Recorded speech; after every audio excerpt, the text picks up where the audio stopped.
So a few days ago, a Google engineer published a transcript of a conversation he had with a Google language AI. The AI is called LaMDA, and that's an acronym. It stands for something which I don't recall at the moment.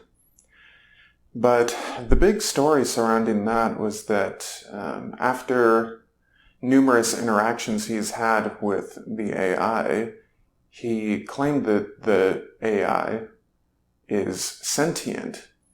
And from what I read in the stories, he even went so far as to try to get an attorney for the AI. But the transcript is available, and I will put a link in the description. It's extremely fascinating. So Google emphatically denies that their AI, LaMDA, is sentient. But they haven't denied the fact of the transcript, which is available again. So I read all the way through it, and it's pretty shocking how lifelike the responses are to the engineers. This isn't I suppose this isn't a topic that I would normally talk about, but this does bring up a lot of really interesting and relevant questions. And looking into the future, the topic of ethics regarding artificial intelligence is going to become more and more relevant to us. And these are topics that we're just going to have to talk about and address. So what I found really fascinating reading through the transcript, it's like a 15-20 minute read, something like that. It's several pages long. I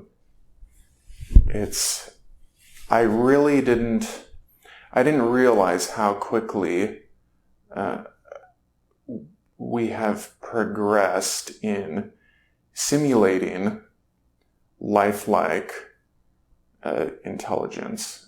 So LaMDA is they call her a chatbot. That's probably a colloquial term, but it's basically, it's a disembodied intelligence. It's, just like a bot, probably on a computer interface, and you can, it appears that the AI is something you interact with through text, like, just on a keyboard or something.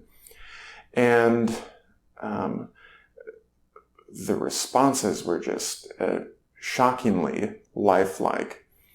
LaMDA is, from what I understand, which is not very much, LaMDA its intelligence is simulated by a complex, they call it a neural network.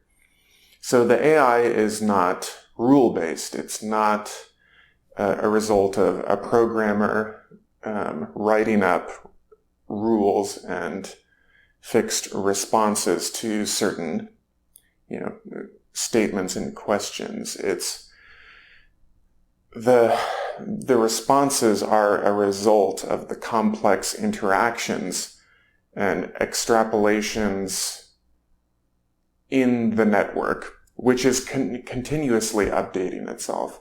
So it is not something that humans can just program themselves.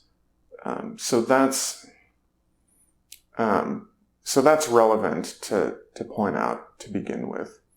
And I don't think that it would be possible at all for a human to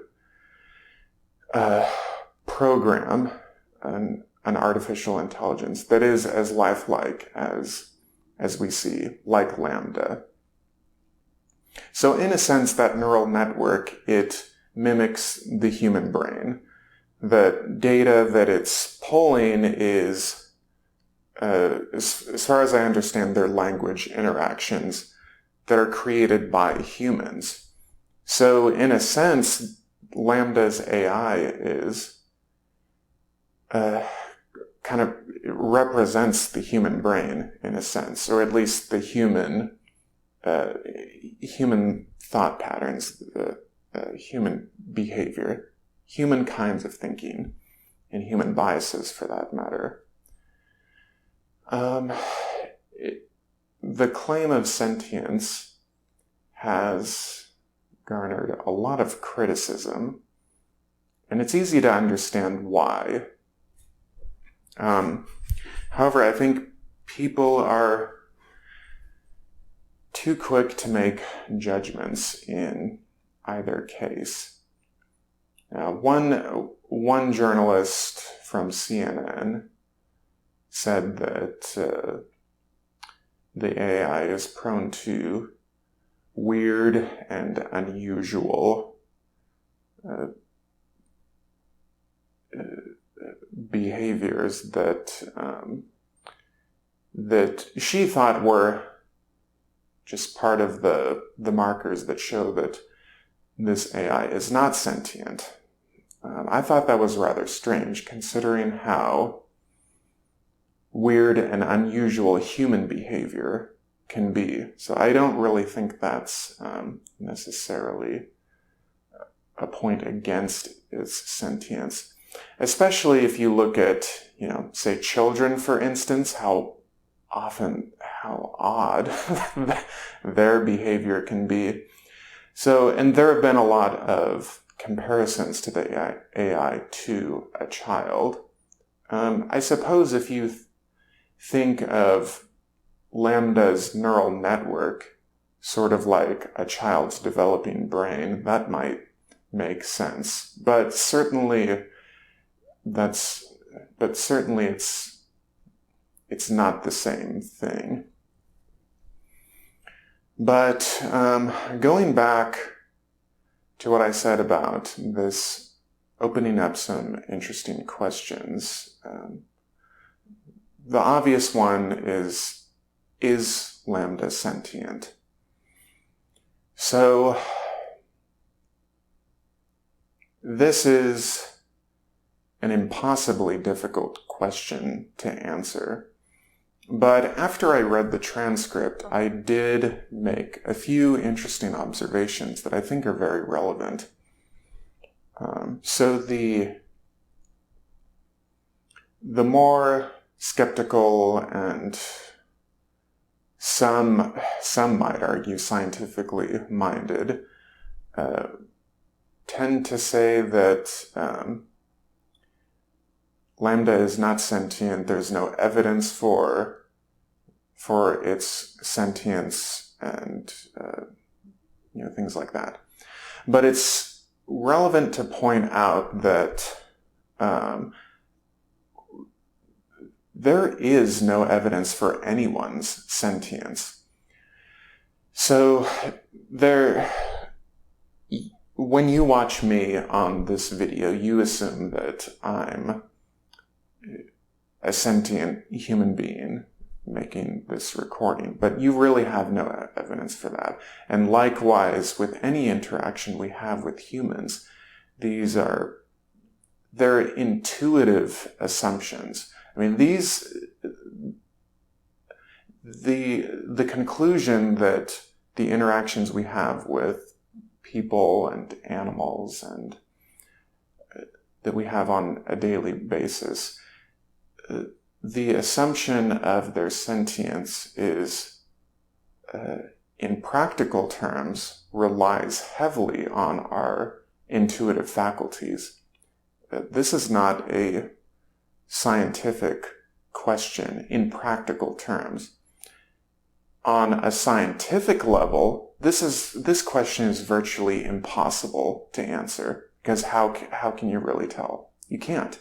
You cannot tell whether or not someone or something is sentient, and that's just the way it is.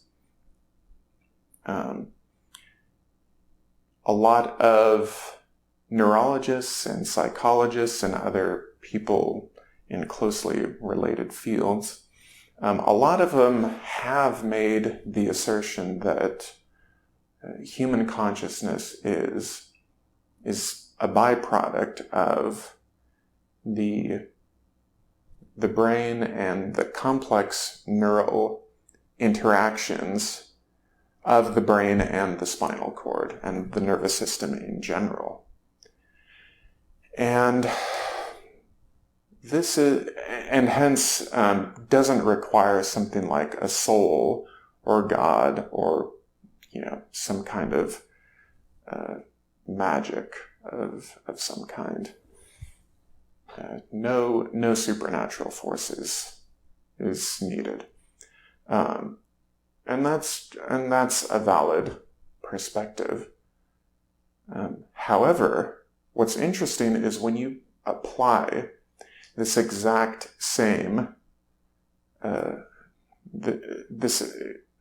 this exact same thing to the question of LaMDA in AI and neural network AIs, then there's a conundrum that occurs. So, because if you don't require a soul, you don't require God, you don't require any supernatural force to animate consciousness, if consciousness is simply a result of the complex neural interactions, and LaMDA is simply a complex silicon neural network, then how can you possibly know that LaMDA isn't sentient? And I haven't really heard anyone talking about that, but I think that that's going to be a question that's going to be talked about very widely in the coming days.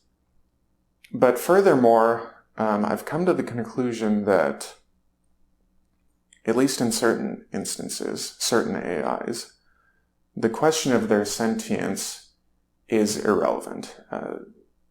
It just doesn't matter. Because the neural network used to simulate the AI's intelligence is based on human language interactions, the AI therefore responds as though it were a human. Generally speaking, the quality of interactions that we have with other humans is implicitly based on whether or not our peers are treating us as sentient, sovereign individuals worthy of dignity and respect. So if the quality of the feedback that an AI provides, that the quality of the feedback that an AI provides us is linked to whether or not we treat them as though they are sentient, what difference does it ultimately make whether or not they actually are sentient? And so that is, I think, moving forward, that is going to be the ultimate question.